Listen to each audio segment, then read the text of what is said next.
Shivneri news शिवजन्मभूमी या news चॅनलमध्ये आपल्या सर्वांचे सहर्ष स्वागत. नारायणगाव ही माझी कर्मभूमी आहे आणि मी नारायणगावचा नागरिक आहे. माझ्या आई वडिलांनी म्हणजे वडील गेल्यानंतर समस्त ग्रामस्थ मंडळींनी मला ओट्यात घेतलं होतं. 65 साली 64ला वडील वारले. 65च्या यात्रेत आईने मला उचललं आणि गावकऱ्यांच्या हातात दिलं. हा रघु तुमचा आहे. आणि तेव्हापासून नारायणगाववरचं प्रेम माझं कमी झालेलं नाही. माझा कार्यक्रम तिथं होत नाही, त्याला माझी आर्थिक अडचण आहे. मी काही गावावर नाराज झालोय किंवा गावकऱ्यांवर नाराज झालोय की तिथल्या प्रेक्षकांवर नाराज असं काही नाही. पण माझी जी आर्थिक अडचण आहे, मी मोठ्या आर्थिक अडचणीत असल्यामुळे नारायणगावची यात्रा मला करता येत नाही. परंतु मामांचं जे कुटुंब आहे, बेनके मामांचं, या कुटुंबाने मला खूप सांभाळलं. मामाने मामीने माझे खूप लाड केले.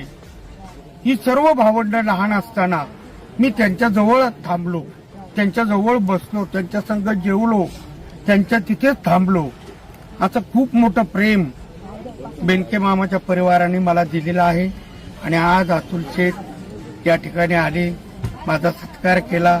मला खूप आनंद झाला, हृदय भरून आलं आणि मी त्यांचा खूप मनापासून आभार मानतो आणि समस्त जुन्नर तालुक्याला खूप खूप शुभेच्छा देतो. सगळ्या यात्रा खूप चांगल्या व्हाव्यात, चांगल्या भराव्यात, सगळ्या तमाशांचे कार्यक्रम चांगले व्हावे अशी आई मुक्ताई चरणी, भैरवनाथा चरणी प्रार्थना करतो. आणि अतुल शेठला खूप खूप धन्यवाद देतो आणि त्यांच्या हातून खूप मोठं कार्य घडो ही स्वामी समर्थ चरणी. अजितदादा आपल्यात नाहीत, काय जाणवतं तुम्हाला? खूप खूप अजितदादांची खूप उणीव जाणवते. कारण अतुल शेठला घेऊन आम्ही अजितदादांकडे गेलो होतो.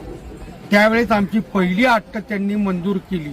आमची मागणी होती, म्हणजे आमच्या कलावंतांना मानधन होतं 1700, 2000 आणि 2200. तर दादांनी विचारलं कशासाठी आला? म्हणलं आमची मानधनं वृद्ध कलावंतांची वाढवली. काय मानधन आहेत? तर म्हटलं 1700, 2000 आणि 2200. अरे म्हणले हे काही पुरणार आहे का? तुमची काय इच्छा आहे रघुवीर? म्हटलं साहेब माझी इच्छा अशी 5000, 6000 आणि 7000 करा. मग जरा वेळ ते थांबले. ते म्हणजे आपल्याला असं करता येणार नाही, परंतु सर्वांना 5000 पुढच्या महिन्यापासून मिळतील. क्या बात आहे. आणि पुढच्या महिन्यात आम्हाला सर्वांना 5000 पेन्शन चालू झाली. बेनके साहेब आमदार असताना हे काम झालं तुमचं. हो, धन्यवाद.